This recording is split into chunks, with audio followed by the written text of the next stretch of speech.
السلام علیکم دوستو ساتھیو، میں ہوں سمیع ابراہیم اور آپ دیکھ رہے ہیں سمیع ابراہیم یوٹیوب چینل۔ آج 15 سپٹمبر ہے اور ٹیوزڈے ہے، سن ہے 2020 اور میری آپ سے ملاقات ہو رہی ہے ترکی کے شہر استنبول سے۔ میں ان کے یہاں پر ٹرکش ایئر لائن کے لاؤنج میں ہوں اور سب سے پہلے تھوڑی سی آپ کو یہ اطلاع دے دوں کہ اگرچہ ایئر ٹریول تو بحال ہو گیا ہے مختلف ممالک کے درمیان،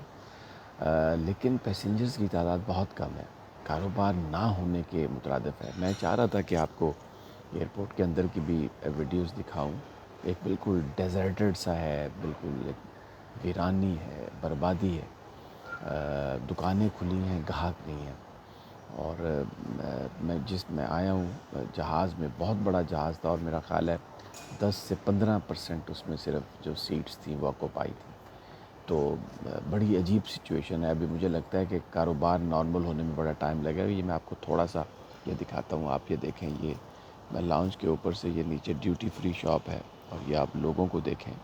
آپ کو کوئی بندہ یہاں پہ نظر نہیں آئے گا، بہت کم تعداد ہے۔ تو یہ کرونا کی وجہ سے ہے، لیکن اب یہ بتایا جا رہا ہے کہ ویکسین بن گئی ہے اور بہت جلد وہ مارکیٹ ہو جائے گی۔ امریکہ میں اگلے مہینے ڈیڑھ تک ہو جائے گی۔ روس نے اور چائنا نے کمپلیٹ کر لیا ہے اس کی جو ٹیسٹنگ ہے، اس کا جو تھرڈ فیز ہے۔ تو let's hope for the best. لیکن میں اگلی جو میری ویڈیو ہوگی وہ میں نیو یارک سے دوں گا آپ کو، اور لیٹسٹ جو سچویشن ہے وہ بتاؤں گا۔ ابھی آج جو آپ سے ڈسکس کرنا ہے، اب امریکہ جو ہے وہ بنیادی طور پر بڑی اس کی کوشش ہے اس وقت کہ کسی نہ کسی طریقے سے وہ پاکستان کو اپنے ساتھ دوبارہ ملائے، اس انداز میں کہ چائنا کی طرف جو پاکستان کی اس وقت بہت زیادہ جو قرب جو اس کو ہو رہا ہے اس کو وہ روک سکیں۔ اور دوسری اس کی وجہ یہ ہے کہ کور کمانڈرز کانفرنس میں جنرل قمر جاوید باجوہ نے جو یہ کہا آج سے 6-7 دن پہلے کہ جنگی تیاریاں تیز کر دی جائیں، حالات اس طرف جا رہے ہیں، اور یہ کبھی ایسا ہوا نہیں۔ پاکستانی میڈیا نے اس اسٹیٹمنٹ کو کوئی بہت زیادہ توجہ نہیں دی، اس لیے کہ ہم لوگ مختلف اور ایشوز میں الجھے ہوئے ہیں یا الجھا دیے گئے ہیں، اور جس کی وجہ سے جو بہت سارے وہ چیلنجز جو عام حالات میں جن پر بہت زیادہ ڈسکشن ہوتی، لوگوں کی انوالومنٹ ہوتی، دشمن پر اس سے ہیبت طاری ہوتی، وہ نہیں کر سکے۔ اب اس کی کوئی بھی وجہ ہے، یہ میں آپ پر چھوڑتا ہوں کہ کیا اصل ریزن کیا ہو سکتی ہے۔ بہرحال زلمے خلیل زاد صاحب جو افغانستان کے خصوصی ایلچی ہیں امریکہ کے افغانستان کے لیے، وہ پاکستان پہنچے اپنے ڈیلیگیشن کے ہمراہ۔ انہوں نے ملاقات کی جنرل قمر جاوید باجوہ سے، پولیٹیشین سے بھی ان کی ملاقات ہوئی ہے، لیکن جو ایک بڑا بیان آیا ہے، جو ایک بڑی سٹیٹمنٹ آئی ہے جنرل قمر جاوید باجوہ کی، جس میں انہوں نے پرائم منسٹر عمران خان کو بہت زیادہ انہوں نے ان کو مینشن کیا ہے، D G I S P R نے اپنے ٹویٹس میں۔ اور اس میٹنگ میں جنرل قمر جاوید باجوہ نے یہ کہا، آرمی جو زلمے خلیل زاد ہیں، کہ یہ جو افغانستان کا پیس پروسیس ہے یہ عمران خان کا ویژن ہے، اور ہم نے اس میں کوئی شک نہیں کہ پورا اپنا اثر و رسوخ استعمال کیا، اور اس کے بعد پھر طالبان کو بٹھایا آ کے، جو گورنمنٹ ہے افغانستان کی، اور امریکہ کے ساتھ ان کو بٹھایا، اور یہ جو سارے مذاکرات ہیں اس میں کوئی شک نہیں کہ پاکستان نے اپنا انفلوئنس استعمال کیا۔ لیکن یہ سب کچھ اس لیے ممکن ہوا کہ جو پرائم منسٹر عمران خان ہیں، ہم اس وقت پاکستان کے اندر جو تمام ادارے ہیں ان کے ویژن کو انڈورس کرتے ہیں، اور انہی کے لیے ہم انہی کے کہنے کے مطابق یہ سب کچھ پاکستان کے ادارے کر رہے ہیں۔ اب یہ کہنے کی کیا ضرورت تھی؟ جو مجھے سورسز نے بتایا، پرائم منسٹر عمران خان نے مختلف انٹرویوز میں پالیسی سٹیٹمنٹس لیتے ہوئے مختلف فورمز پہ یہ بات کہی ہے کہ پاکستان کا مستقبل چائنا کے ساتھ ہے۔ تو یہ چیز امریکنز کے لیے بڑی پریشان کن ہے، اور اب جب پاکستان فوج کے سربراہ یہ کہہ رہے ہیں امریکنز کو، زلمے خلیل زاد کو، کہ جو ویژن عمران خان کا ہے ہم اس پر پوری طرح سے متفق ہیں، ہمارے ہاں سول اور ملٹری لیڈرشپ میں کسی طرح کی بھی کوئی آپس میں کوئی اختلاف نہیں، تو اس کا مطلب ہے کہ انڈائریکٹلی وہ یہ میسیج دے رہے ہیں امریکنز کو کہ پرائم منسٹر عمران خان کا جو ویژن ہے اس خطے کے حوالے سے، جس میں مستقبل کو چائنا کے ساتھ جوڑا گیا ہے، پاکستان کی فوج اس کو مکمل طور پہ سپورٹ کرتی ہے۔ بہت ہی ایک بڑا بیان ہے یہ، بہت ہی ایک بڑی بات کہی ہے جنرل قمر جاوید باجوہ نے، یہ امریکنز کو واضح کر دیا کہ پاکستان کا مستقبل جو ہے وہ چائنا کے ساتھ ہے، اور اس ویژن کو پاکستان کی جو سول قیادت ہے وہ اس کو لیڈ کر رہی ہے، پرائم منسٹر عمران خان اس کو لیڈ کر رہے ہیں، اور جو ادارے ہیں وہ سارے کے سارے وزیر اعظم کے ساتھ ہیں۔ تو یہ ایک بڑا اسٹرانگ میسیج ہے امریکن اسٹیبلشمنٹ کو کہ اگر آپ نے انڈیا کے ساتھ اتنی دوستی لگا لی ہے، اس کو آپ نے اپنا اسٹریٹجک پارٹنر بنا لیا ہے، اس کے ذریعے آپ خطے میں اگر تھانے داری کرنا چاہتے ہیں تو شاید پاکستان اس کے لیے تیار نہیں۔ اور پھر جو سب سے بڑا ایشو ہے، ہم پاکستان خطے میں جس کی بھی نمبرداری ہو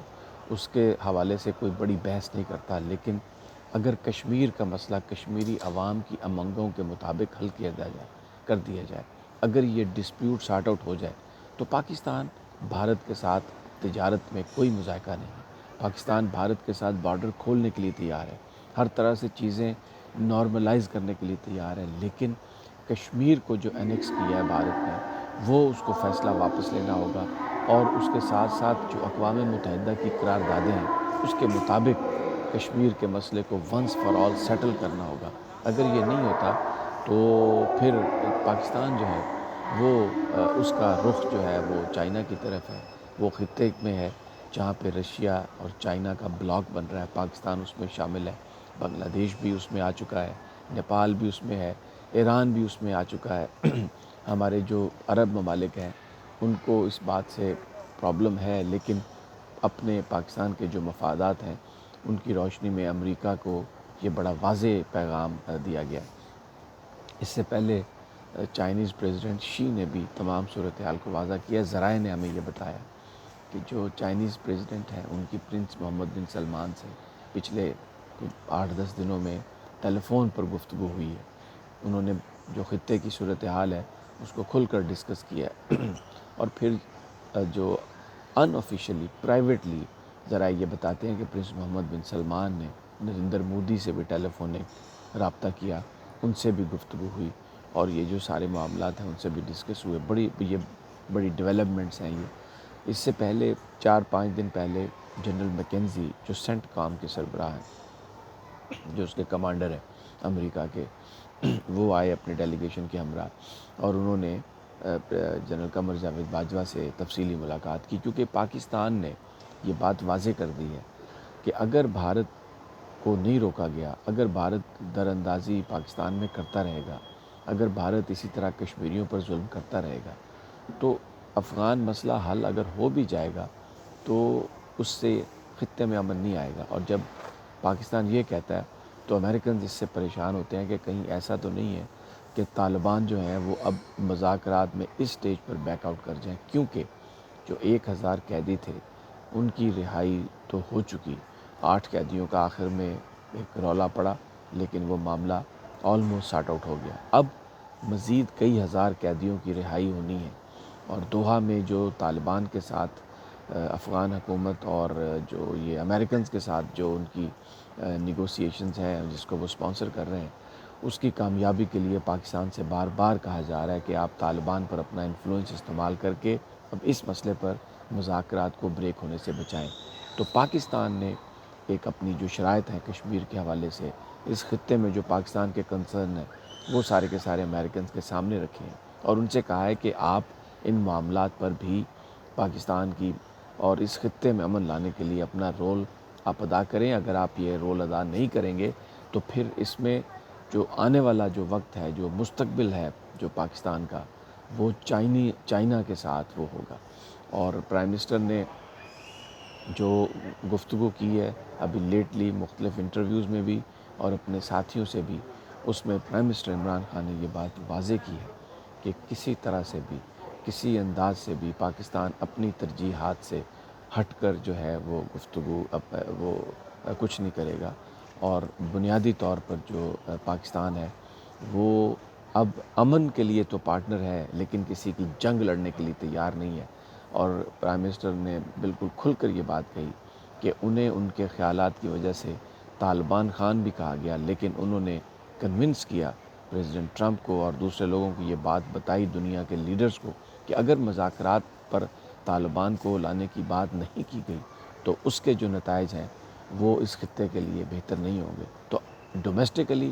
عمران خان کمیٹڈ ہیں۔ پھر انہوں نے عثمان بزدار کے حوالے سے کھل کر بات کی ہے کہ وہ ایک ایماندار آدمی ہے جتنا وہ جانتے ہیں، اور عثمان، جس سے یہ ایک بات ظاہر ہو گئی ہے کہ ڈومیسٹکلی پنجاب میں کسی طرح کی بھی کوئی تبدیلی نہیں آئے گی۔ اور دوسری جانب مولانا فضل الرحمان کی جو کوششیں تھیں، اب وہ اس کے رزلٹس جو ہیں وہ اس طرح کے آ رہے ہیں جس سے مولانا خوش نہیں ہوں گے۔ جو چودھری شجاعت صاحب ہیں، انہوں نے بھی، ان سے جو ملاقات ہوئی ہے مولانا فضل الرحمان سے، اس میں انہوں نے یہ بات کہی ہے کہ بہت مشکل ہے آل پارٹیز کانفرنس میں مسلم لیگ کاف کا آنا، اگرچہ اختلافات ہوں گے، ہماری ورکنگ میں پرابلم ہوگی تحریک انصاف کے ساتھ، لیکن ہم اپوزیشن کی ان کوششوں کا حصہ بننے کے لیے تیار نہیں ہیں جو عمران خان کی حکومت کو، تحریک انصاف کی حکومت کو ختم کرنے کے لیے کی جا رہی ہیں۔ اور دونوں نے، انہوں نے یہ کہا چودھری شجاعت صاحب نے کہ کرونا پر بڑی تفصیلی بات ہوئی اور میں نے مولانا کو سمجھایا کہ یہ اللہ کا عذاب ہے، اپنے اعمال درست کریں۔ تو اعمال درست کرنے سے مراد یہی ہے کہ آپ ہوش کے ناخن لیں، اور اسٹیبلشمنٹ سے اگر آپ ٹکرانے کی بات کر رہے ہیں تو یہ وہ حالات نہیں ہے۔ بارڈرز اور سرحدوں پر جو صورتحال ہے، پاکستان کے اندر جس طرح کی صورتحال ہے، تو مل کر سب کو اکانومی کو آگے لے کے جانا چاہیے۔ تو مریم نواز صاحبہ بھی نہیں جا رہی، زرداری ہاؤس میں بھی اے پی سی نہیں ہو رہی، چودھری شجاعت صاحب نے بھی یہی جواب دیا ہے۔ تو مولانا فضل الرحمان خاصی پریشانی میں ہے۔ آل پارٹیز کانفرنس ہوگی تو صحیح، لیکن وہ اس تم تراک سے، اور وہ جو ایک بات چل رہی تھی یا چل نکلی تھی کہ حکومت گرانے کا کوئی بڑا منصوبہ، تو وہ میرا خیال ہے سب وہ تدبیریں الٹی ہو گئیں۔ اور جو لوگ یہ کہہ رہے ہیں کہ یہ کمپنی نہیں چلے گی، میرا خیال ہے کہ ان کو تھوڑا انتظار کرنا پڑے گا۔ اللہ کے ہاتھ میں عرشہ ہو تو کچھ بھی سکتا ہے، پاکستان ہے، لیکن بظاہر یہ جو بات ہے کہ یہ کمپنی نہیں چلے گی، یہ صرف ایک خواہش ہے، اس کے پیچھے کوئی ریشنل نہیں ہے، اس کے لیے کوئی آرگومنٹ نہیں ہے، یہ صرف اپنی ایک خواہشات ہیں۔ اور پچھلے 2 سال سے تو یہ خواہشات پوری نہیں ہوئی، اب آنے والے وقتوں میں پتہ چلتا ہے کہ دیکھتے ہیں کہ کیا ہوتا ہے۔ بہرحال اجازت دیں، انشاءاللہ اگلی ویڈیو نیو یارک سے کروں گا اور آپ سے ملاقات ہوگی۔